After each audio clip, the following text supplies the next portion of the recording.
Welcome to the Guest House. I'm Sean Perel. I'm an integrative therapist, a yoga and meditation teacher, a lifelong student of the thesis of our belonging, and I'm also a parent and a fellow human being grappling with many of the same questions that you may be grappling with too.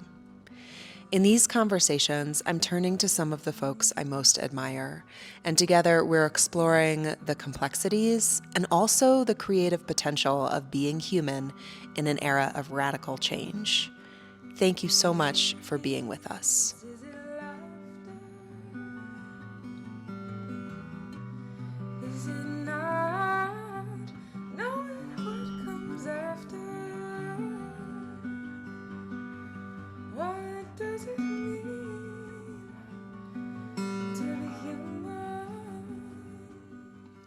My guest today is David Keplinger.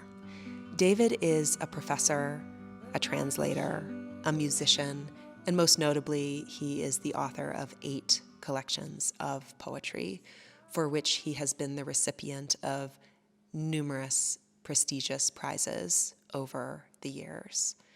David has taught at American University in Washington, D.C. since 2007. In May 2022, he was named American Scholar Teacher of the Year.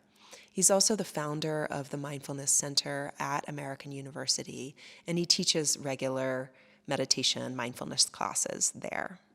David's most recent collection of poetry is called Ice. And Ice has to do with themes of excavation, of darkness and light, and of unearthing within our memory for the purpose of healing. And I felt that this conversation, really on the grounds of bringing from the unconscious to the conscious, was particularly poignant for our first ever podcast episode of The Guest House today on the Winter Solstice, a moment when collectively we are pivoting from darkness toward light. There's a moment in the conversation when a deer steps out of the forest behind David's home where we conducted this interview. And David describes the deer as an envoy of the transcendent. And I love this description, and it is in many ways encapsulating of my hope, my prayer for this conversation to serve you as an envoy of the transcendent. May it inspire or spark some thread of inquiry or conversation or a deep, silent contemplation for you. On to our conversation. Here is David Keplinger. There's a line that I use for an epigraph in part 2 of this book, and it comes from Rick Barrett's book, The Galleons. It's a book that was published in, I think, 2020.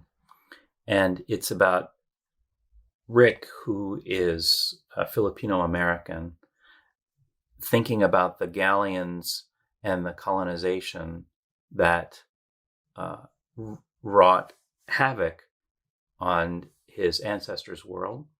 But at the same time, if that hadn't happened, then he wouldn't exist. And this cognitive dissonance that arises from thinking about the must be and the can't be of that situation. And the line that stays with me is actually a piece of quoted material from his book, but the line is, research is mourning. And so the more that we research our country and ourselves, our past, our planet, the more we are confronted with this experience of mourning, because we find out about all the suffering that preceded us and which had to be in order for us to exist. So this fascination that I started to have with animals from Siberia, 40,000 years old, 50,000 years old, that were being discovered as a result of climate change, on the one hand, brought up mourning about what was happening to our planet, that this permafrost, which had had been intact for 50,000 years was now actually melting, and a sign of things to come, as some say. So there's that. There's the undeniable fact that this is the sign of things to come. But on the other side, the revelations that come up with these animals is that we get a chance to look at the bodies that had been shrouded in literal and metaphorical ice, that are the history of our planet, but also our own histories. The second part and the third part of the book go into the bodies that are frozen in the layers of ice in me and in our country, that through whatever light is shined on them begin to melt and be revealed. So these bodies for me have to do with childhood bodies, infant bodies, and the bodies from adolescence that are popping up now and then and actually interacting with the world as though this is the real world, that they believe that they're still me. And I have now become someone else. I'm not the same person as I was when I was a child or when I was an adolescent or a young adult. But in moments of triggered, PTSD or memory, deep memory, they make their appearance and they interact with the world, and they have their reactive ways that go back to times before, my maturity was able to see that this is the real world. This is where I am right now. I'm not there anymore. So there's a real psychological reading of these animals that I wanted to get into. And then there's a historical reading too. I wanted for so long to write about the history of enslavement in this country, and never wanted to touch it because it's not my story. But at the same time, I am living on the layers of ice, on the layers of ice, on the layers of ice of all of that free labor that was the result of this country and this economy in which we live and thrive and enjoy certain privileges. So how do you do that? My way of doing that was by looking at these animals and writing about wolves and larks and woolly rhinos, and to think about the ways that which is hidden can be revealed metaphorically in poetry. So this is a book that's my way of writing about the history of the United States without appropriating somebody else's story. I know it's there, and that's all that matters, is what I want to say. There's something. Will you choose one of this idea of what gets dredged up, right? What gets dredged up? What gets dredged up? What we have to encounter in encountering our personal histories and our collective histories. How about this one? Sketch of Wings in Gorham's Cave. This is not about animals. This is about seeing I want to call it cave art, but it might not even be cave art, in a place called Gorham's Cave in Spain. And it's the only known cave drawing done by Neanderthals. And it's really just a kind of sideways tic-tac-toe board. And anthropologists aren't sure if it's a name or if it's a tribal marker or if it's an I am here, or if it's just a random doodle on a cave wall, or if it's supposed to represent something like a bird. And the mystery of it so fascinated me, because I thought about the 1 or 2% of so many humans, so many Homo sapiens, that have Neanderthal DNA in them, and what that little strain represents. It represents people taken away from their tribe. It represents the extinction of the Neanderthals. It represents the assimilation of women from Neanderthal tribes into Homo sapien tribes. And that line is still in us, and the slivers of their existence are still in us. So this is called Sketch of Wings in Gorham's Cave. And there's a little epigraph from Elizabeth Colbert's article from which I learned this material. The article is called Sleeping with the Enemy. It was published in the New Yorker about 10 years ago. In a paper published in Science in May 2010, they introduced what Pabo has come to refer to as the leaky replacement hypothesis. Before modern humans, Homo sapiens, replaced the Neanderthals, they had sex with them. It may be a name on the wall of the cave, this double-winged ace, this artist's sketch made by you, evaporated one, exterminated here in Neanderthal City, 40 ancient Thebes ago. It breaks the skin of sediment, still pumice soft, and puts you in the thin line of my gaze. As your murderer and your poor son, I turn in your direction in my body and face the portion of the women assimilated, the men killed before their eyes. This is the terrible meaning of Oedipus and Laius in hell. I excavate your skill for satisfaction, decode the friendly way I brush at bumblebees. You speak through me with certain kinds of touch or my ambition toward a beautiful sameness. And now and then you might appear in me at the crossing where some cobweb shines, a spindled Andromeda. I duck and go around. I'm sorry for the parts you gave me that I've misshapen, turned into the fawn, a conniving smile that softens the points of my sentences. I bite at fingernails, chew on the prayer flags of skin. The wings explode into a segment of my memory that was erased, and I don't even try to follow them. There's recognition of the strains of others' suffering that you can find not under physical ice in Siberia, but in your own DNA. And just turning around and looking at that, what I say in the poem is that I turn in your direction in my body and look at you. And I think that that's what poetry is asking me to do, which is to acknowledge again those strains of myself which on the surface don't look like me, and to turn to those strains in my body and say, I'm also this. I'm also this. I also partook in this suffering. I also experienced that suffering. So it's not just, oh, you did this to me. It's I did this to you. That's probably the most difficult thing to turn and face in your body.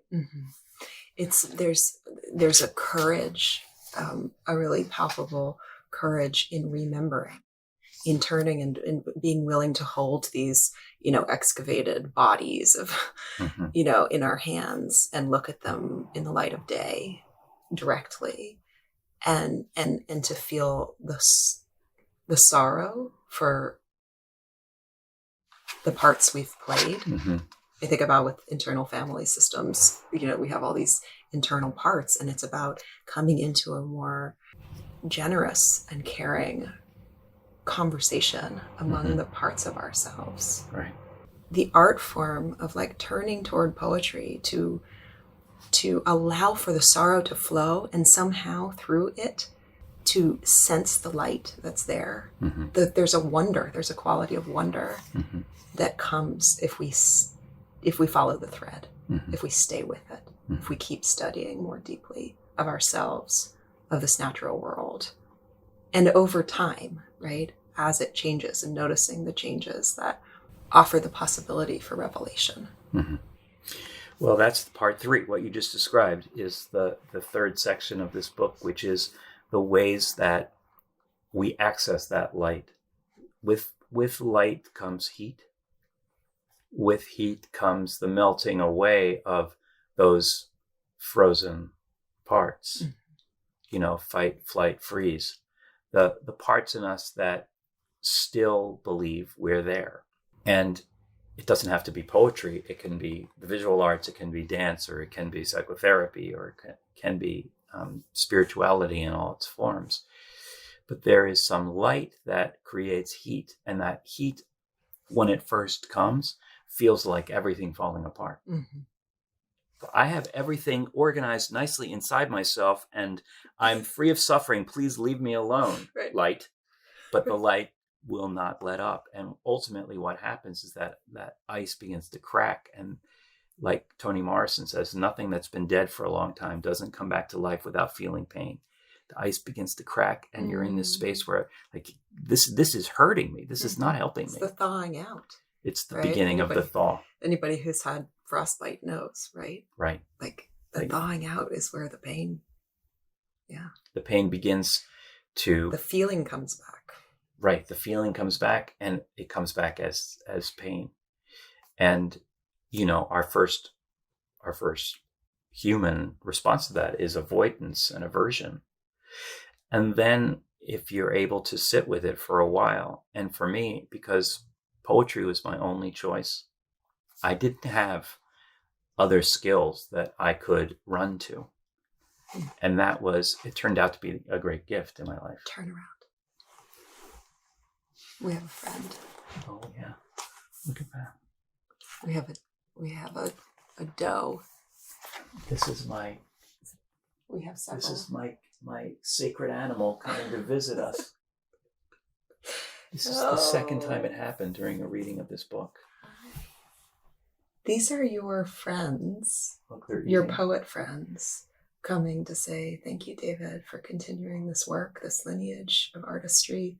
If it is the only thing that you have, which is not, you have many, but your primary, right? Your earliest connection to your own artistry through the form. Well, I always say about the deer when I see them on the roadside or in my backyard now, something that's hidden wants to be known. The deer come out of this hidden place, and they're the envoys of the transcendent. They're not the transcendent, but they're part of it, and they come to remind us that there is this middle space that we can enter in what we do. Mm-hmm.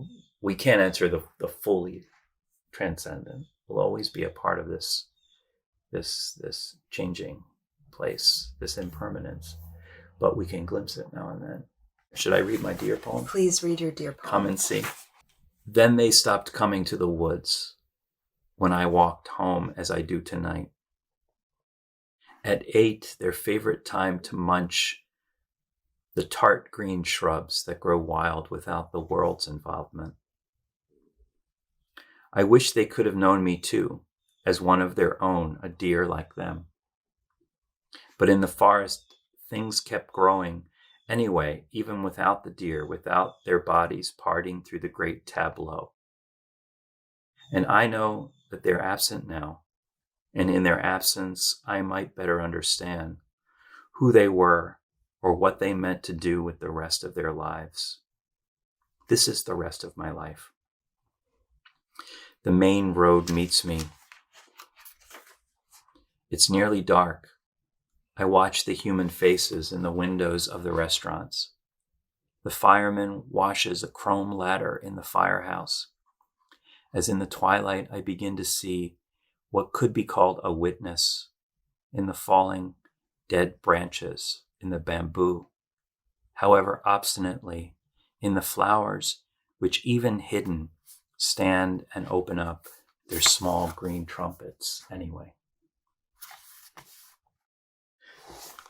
This happened in Baltimore at a reading outside. My friend Majda and I we're having a conversation like this and talking about the book, and then these deer just appeared from out of the woods and stood there watching us. It reminds me actually of the poem The Oar, because you have this moment of visitation in that poem. Mm-hmm. And I think in some ways, and just kind of tracking back, I'm thinking of the Siberian revelations of like holding in our hands something, having nature kind of lean in such a way that says, you too belong. Mm-hmm. Like, we're a part of, and that it's very rich what you just said. If we're paying attention, we're being shown all the time. All we have to do is put ourselves in the place to receive. All we have to do is put ourselves in the place to receive. And then there's a kind of like an opening. And I think the end of the poem that you just read is so beautiful in this way of like, if we put our hearts in the right place to receive, truth opens itself for us, right? The essence of what we're looking for when we look within ourselves for healing is in every flower opening, is in every little moment of the grace of nature, revealing itself in a way that we can be touched by it. Well, I know that's true, Sean, that when we talk about light as if it's some machine that comes from the outside to melt whatever it is that's holding all of those obstacles in us, all of those other bodies that never made it through. But it's available to us all the time. Poetry is really moonlight. Poetry is reflecting another light. It's available to everybody all the time. It's right there. It's the light of awareness. I'm lucky because, like I said, I was forced to keep looking at poetry. I didn't feel I was good at anything else. And because I was forced to keep looking at poetry, I made it through the painful thaw and onto the other side, where there was a certain trust in the process. After I got to a certain age, I realized that no matter what, this pain will pass into something else. And that even this mud, is part of making lotuses. But at first, when you're in your mid-20s, you have no idea. You think, this has got to be bad for me because nothing good is coming of this. No. Nothing good is coming of it. It's just hard. And everybody goes through that. I did, in my own way. This is about the deer arriving. And it's the third part of a poem that I wrote for Mary Oliver, my dear friend who died in 2019. This is the one elegy that I wrote for Mary. I'm not amazed it's continued on without you. Another day, and I'm amazed that I'm still here, still writing things down. You were old, and I was young when I met you. You said, while standing in the kitchen making coffee, not counting how many spoons, the universe had to be, but it didn't have to be beautiful. The week you died, a deer in winter stepped out of the woods here, watching me watch her on the grass next to the road. It was dark. That was back in January. No headlights on the road. Nothing, at least in the way the world calls action, appeared to be happening.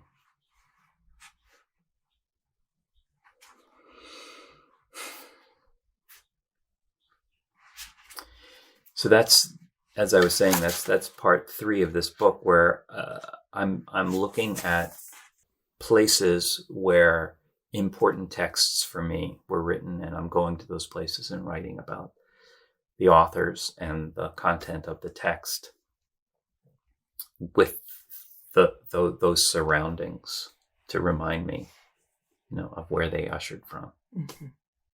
And so I have poems about Emily Dickinson in Amherst, and my friend Jake Adam York in the Florida Keys in the South, and various other places of poems about teachers and those mountains that I used to visit. My friend Peter Rush to Copen's in, and the snow-covered lakes, and it's in a way it's a litany of elegies, but it's also reminders of where that light came from for me at very different times in my life, and the importance that it had in helping me to stay with it.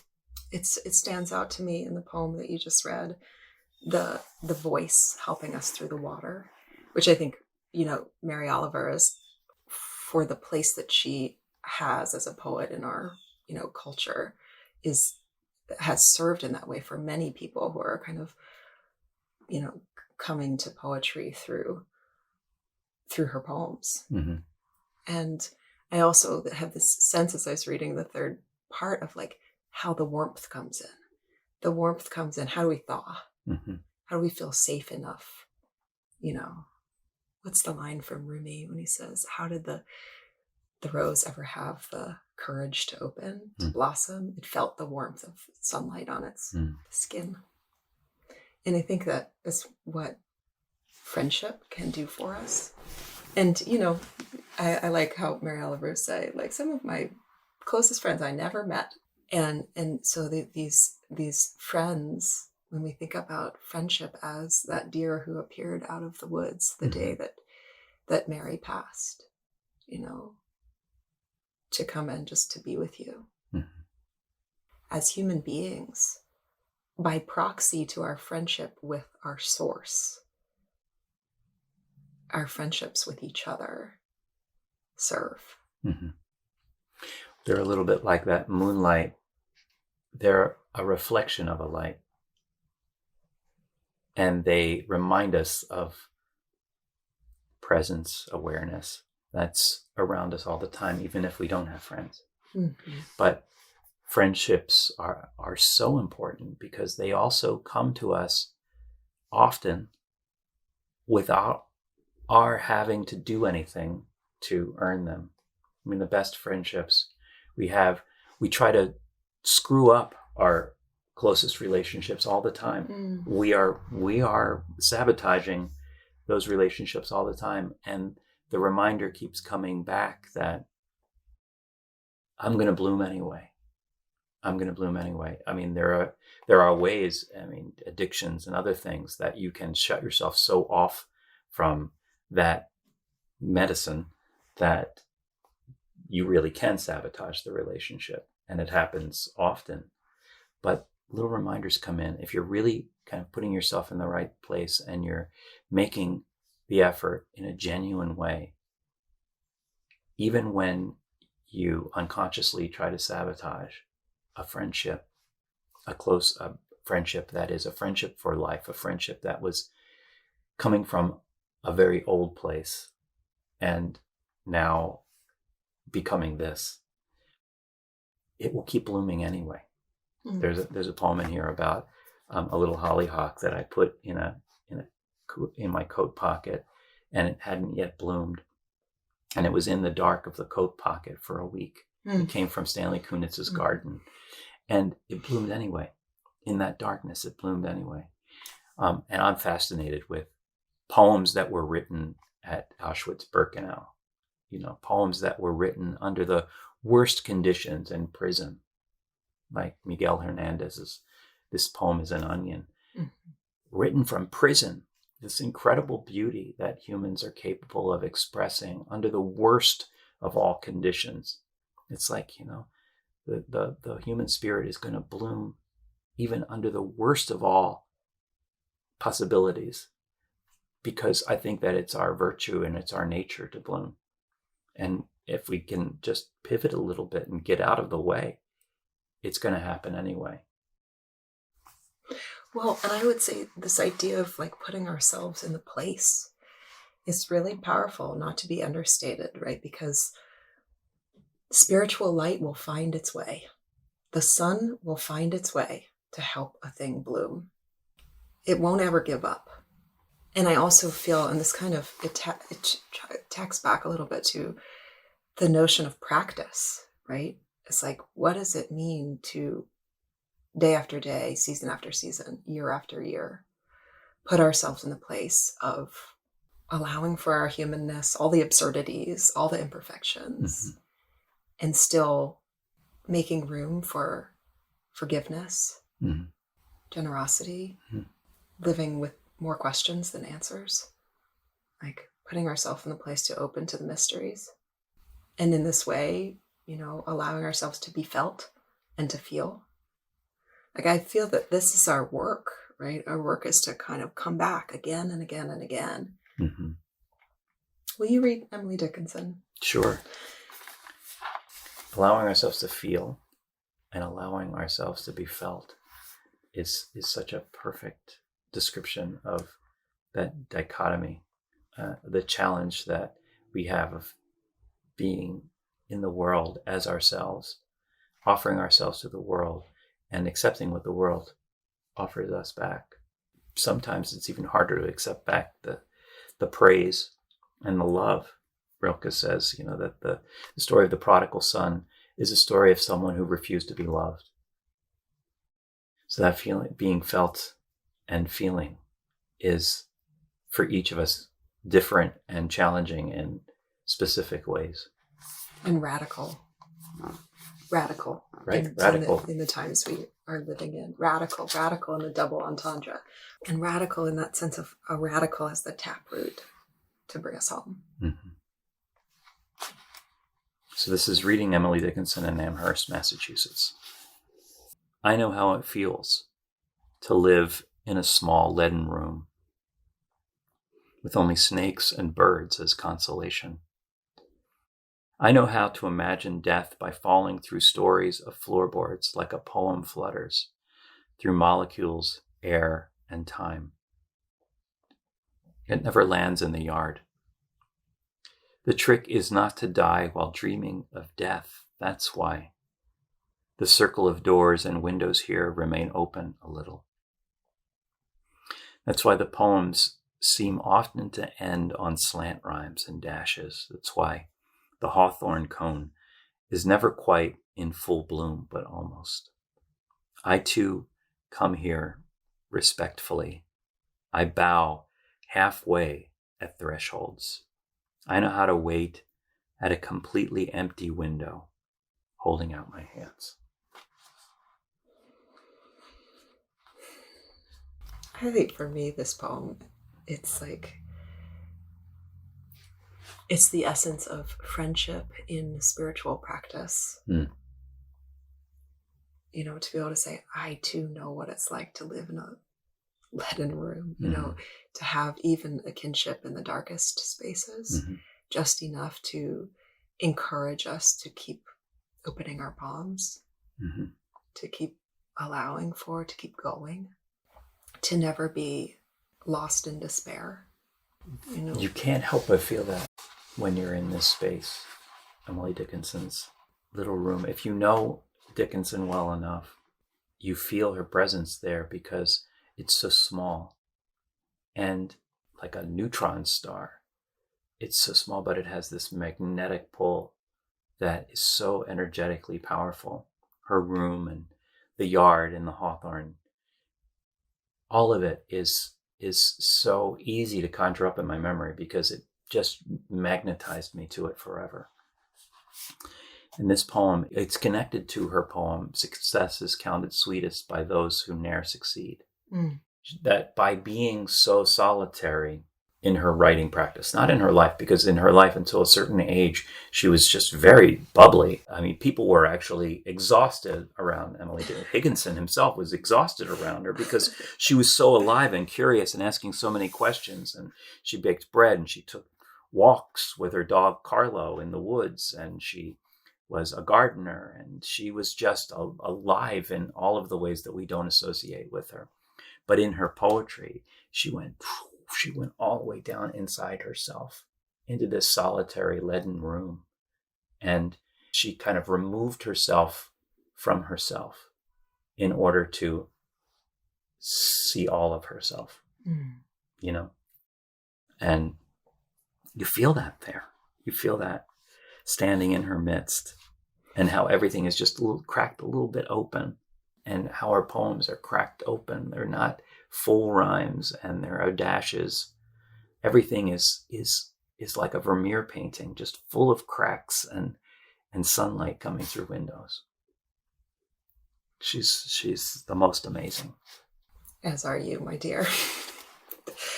And I want to just say one thing about this poem that I think is really timely, is that the experience of falling through the floorboards, of a kind of the ground out from beneath us. It's really potent image, I think, for how a lot of people are experiencing, this moment in time that we're living in.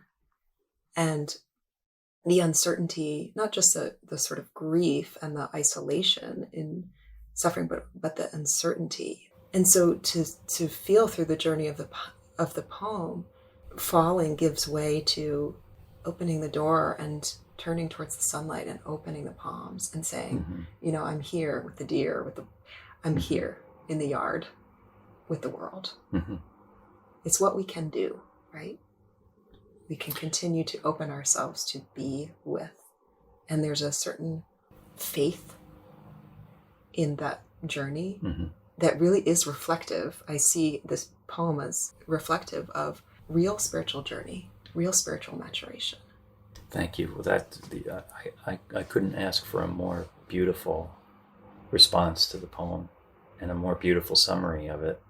What you say reminds me of a good friend of mine who's now 90 years old and a poet herself, who, reading about and learning about all of the horrors that are happening right now as this is being recorded, sat with me at dinner one night and said the most profound thing. She calls herself an old lady. She's 90. She said, "What's an old lady to do but know these things?" And in her way, that is her standing in the yard and with open palms, not to be shut down by what you know and what you learn, but to allow in as much as you can bear at the edges of your comfort zone, and to say, my way of being active in this and engaging in this is just to know it. And for her, it's a daily practice. It's actually a practice to know these things. For each of us, I think that there's that edge that we're each feeling into in our own way of how much can I bear to be with the suffering of the world and still keep my heart open to the light. And there is an edge for each of us. It's different for everybody. I imagine that for people in relationships, if one person is a news junkie and the other person gets very triggered by the news, it must be very hard to have that news going on all day long. Oh, yeah. For the triggered person. Oh, yeah.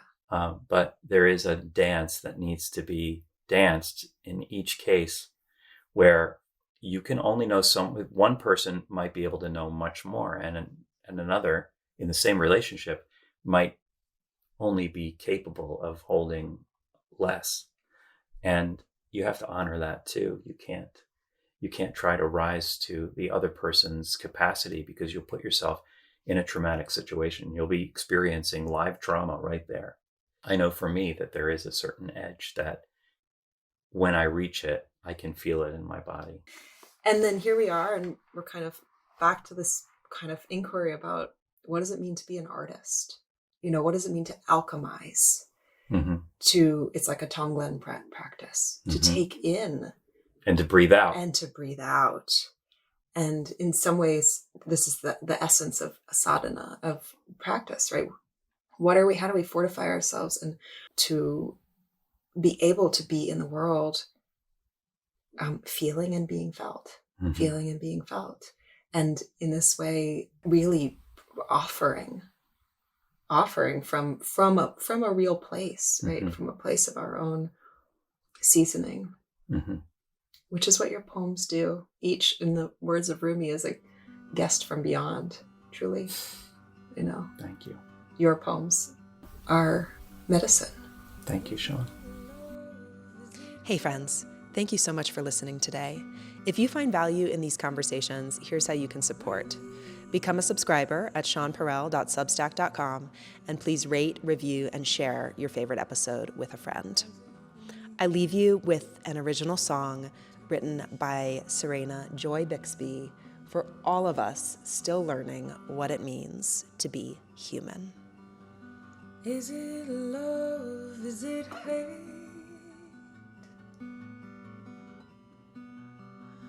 Grief or heartache, or what does it mean to be human?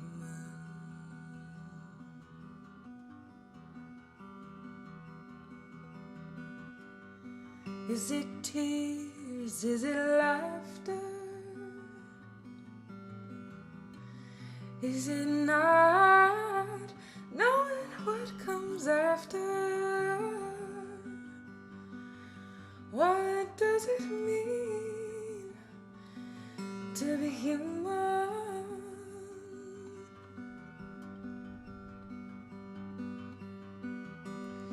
Well, I'm sure I don't know. This life, where it goes. The days come, the days go, and I'm still human.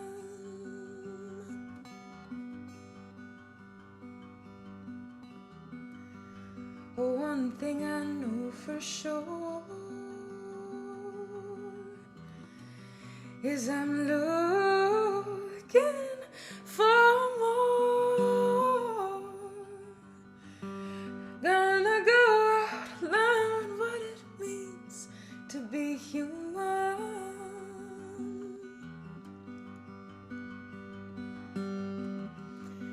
I find the joy in the mess. Oh, I'm just doing my best. Oh, learning what it means being human.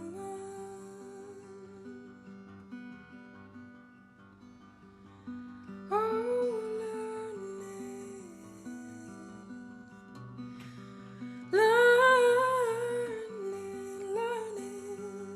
what it means being human.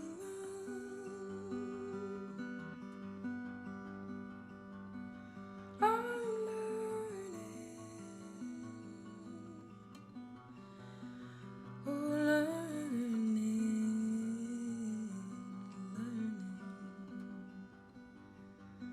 what it means being